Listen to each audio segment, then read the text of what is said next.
yesterday after the hearing, or during the hearings that they were conducting in the House, Speaker Martin Romualdez called me and said that their committee was was allowing Mr. Hernandez to remain in the House and in the House of Representatives, and that he was requesting that he not be returned back to the Senate because of some fear for his life. That is according to him. So what I did was I asked the Speaker what he plans, because we cannot allow that. I said he is under our custody and therefore he is in contempt in the Senate. Pag iniwan namin sa inyo, sabi ko, ibig sabihin niyan para namin pinawalan. Correct, Kaya Mr. hindi President. ako pumayag. Correct. So Correct. what I did was I asked the Sergeant-at-Arms to bring Mr. Hernandez to the PNP Custodial Center, and that is where he is now. Still under the care of the OSAA. Mr. President, is there a possibility that we can commit him back here in the Senate? Of course, during the he's still under custody of the Senate, and therefore No, let him be jailed here, Mr. President. indirects. We had to give in to the request of the Speaker that he be not returned here as. Yeah, but Mr. President, I think as we speak, the jurisdiction of the person of Bryce Hernandez belongs to the Senate. Yes, and that's why we can call him here anytime we need him. Thank you, Mr. President. Yeah. Senator Alan Cayetano is recognized. Sir President, on The that minority point, leader is recognized. may I know, Sir President, will that be the new rule? Because under the present rule, kung sino may jurisdiction, siya'y magde-decide. So for example, siya'y incarcerated under RTC. So magpapaalam tayo sa RTC kung pwede nating hiramin. So nagpaalam sila sa atin kung pwede natin nila hiramin yung witness. Kasi insulto po sa atin yung sabihin may mangyayari sa kanya dito. Unang-una po, 24 tayo na lahat independent. Sinabi na rin po ng Senate President na ginagalang natin na independent ang Senate. Never naman po nagkaroon ng problema dito. ZTE, Pangulo pa. I remember dito, munti kaming maghablutan, if Senator Lacson remembers, with former Congressman Andaya, with our other witnesses, with Secretary Neri.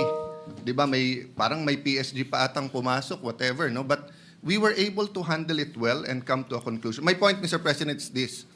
What if the reverse happens now? What if we borrow a witness from the House? Is that the new rule now?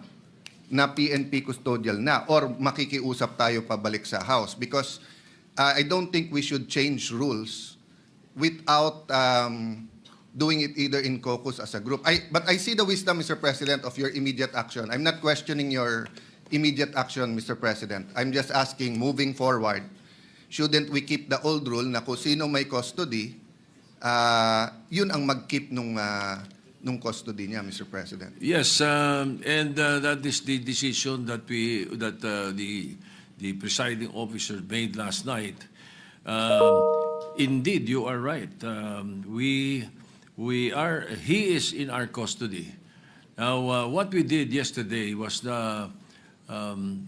what we call parliamentary courtesy in accepting the proposal that he be not returned here, but still under the care of the Senate.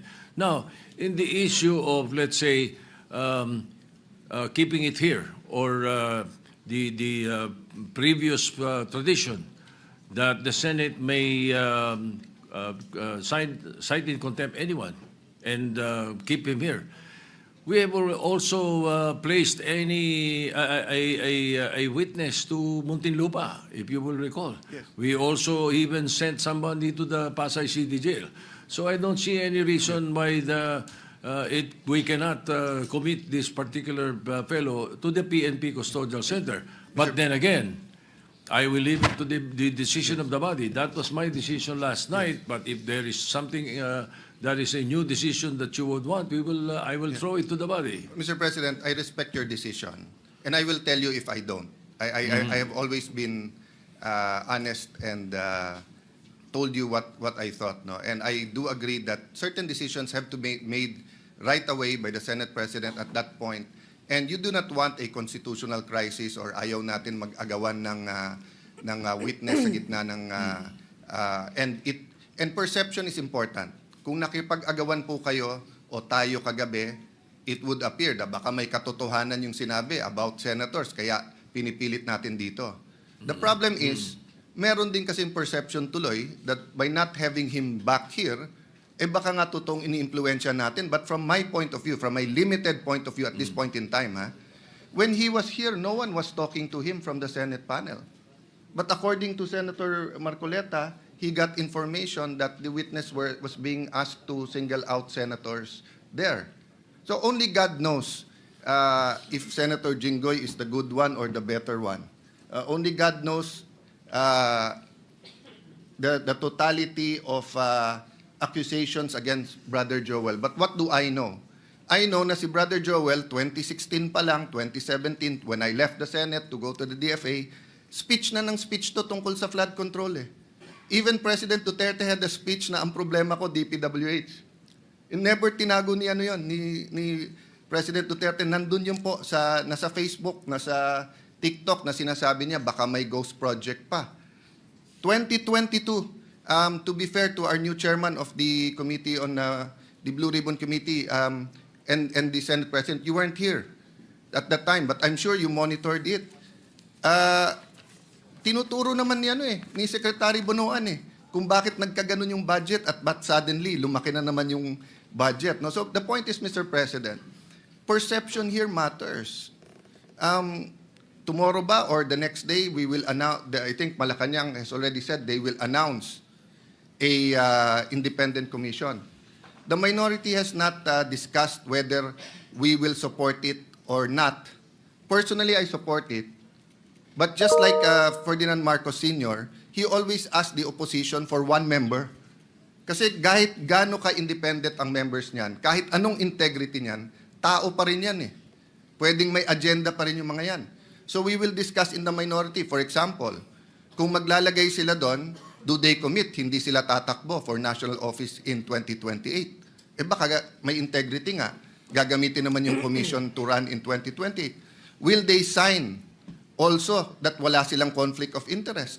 Because some of the credible people now being interviewed are part of conglomerates and are working for oligarchs that also have their interests, maybe not in infrastructure, but on other things. So ang point ko, Mr. President, na-disrupt yung sistema ng corruption, which is good. Pero ang ginagawa pabalik ng mga corrupt, dinidisrupt din tayo eh. Dinidisrupt din yung mga nag-imbestiga. That's why yesterday, I'm happy we have a consensus, the majority and minority, that we should continue our hearings. Iba yung sa House. I mean, wala tayong pakialam doon. If we agree with it or not, nasa sa kanila yon. Kung nag-iimbento sila o totoo sinasabi nila, yan ang sistema eh. Democracy is messy. Tayo po dito, respetuhin din nila. Kung may problema sa miyembro natin, 24 naman po tayo. We call out each other and we find a way to still have coffee or merienda together in the lounge. Sometimes not for 1 week because we're upset at each other. But that's the system, Mr. President. So again, Mr. President, I support, I acknowledge your right and the wisdom of deciding that last night. But personally, I don't know my companions in the minority.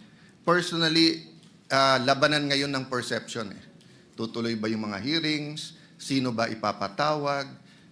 Kakampihan ba natin mga senador porque kapwa senador yon? Pwede ba magsalita yung iba kasi dati siyang DPWH, kasi dati siyang speaker, dati siyang all of this will be there, Mr. President. No? If only we could have the speeches of Senator Lacson in like yesterday in such an orderly manner. But hindi po ganun pagka pag nandiyan na yung mga witnesses eh.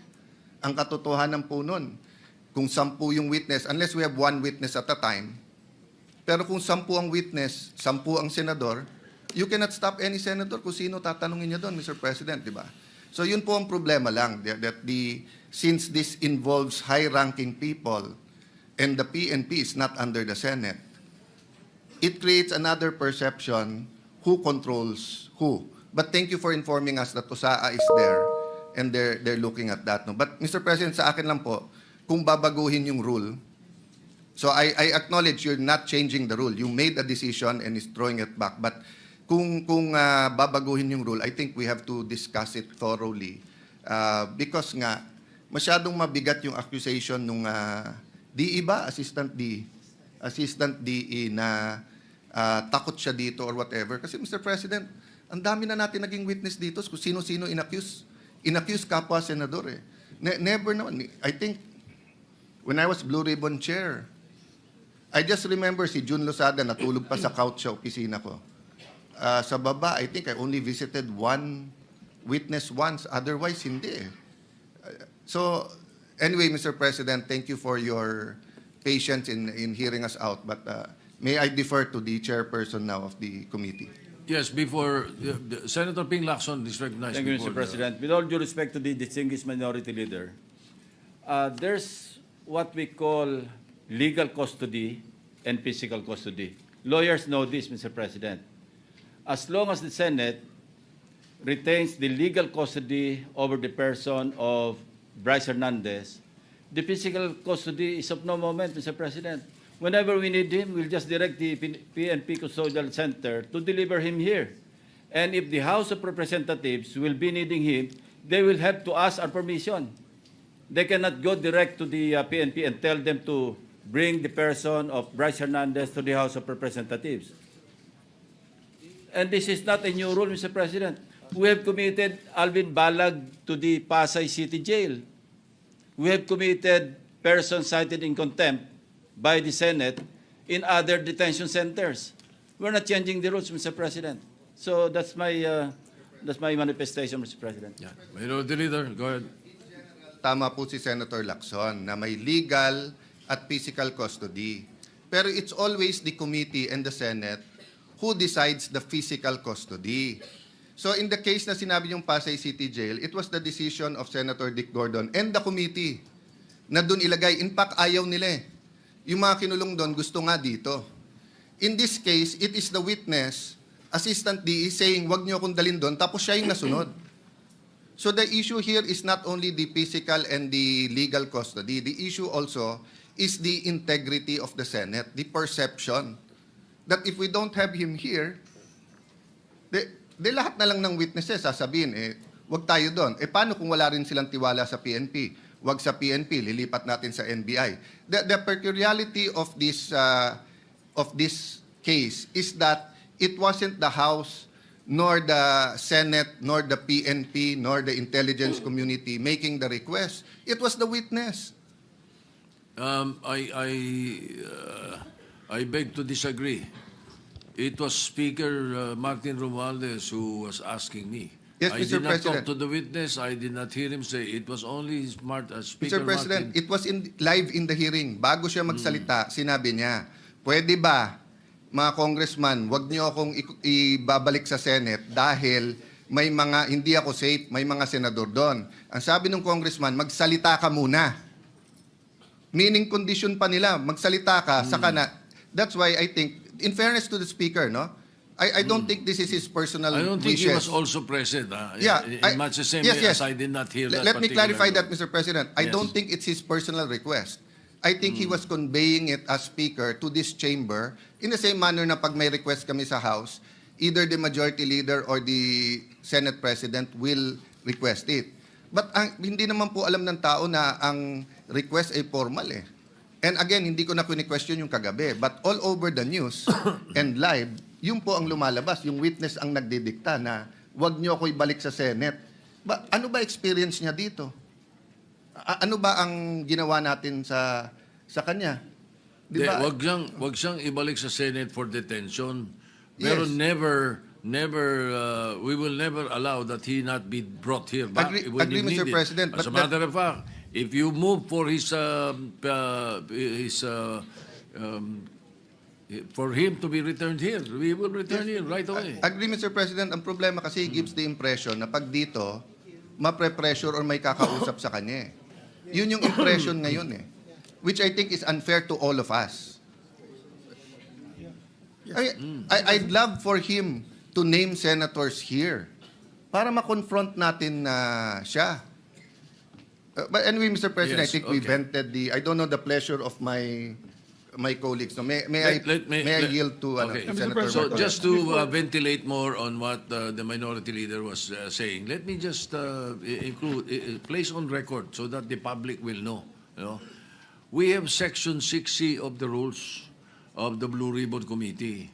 It's very clear. It says a witness cited in contempt may be ordered to be detained in such place as may be designated by the committee alone or with the concurrence of the Senate President. Or either. Just on the rules, we've done this already in the past, and we have not deviated from the rules.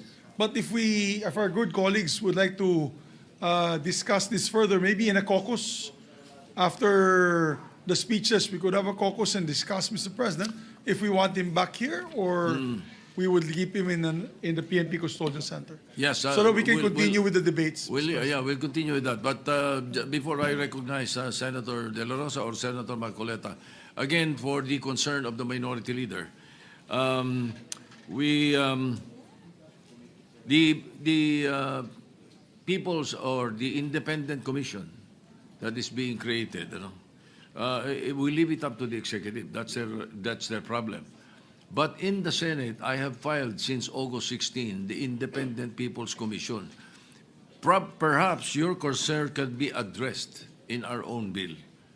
I hope very soon we will be conducting a hearing of the matter. Yeah, both, Mr. President, because if you remember, during the time of Ferdinand Marcos Sr., there were independent commissions. And the opposition, and we are the new opposition here, Yes. advocated that. But I am studying your bill, and I thank you for filing it, Mr. We President. can include that. We can include that. And this bill will be a lot better than the executive order because the executive order can be shut down by the Supreme Court. But especially Section 4 of the proposed executive order. But in Section 4 of the Independent People's Commission, we are practically addressing that already right there in the bill. All right. Thank you.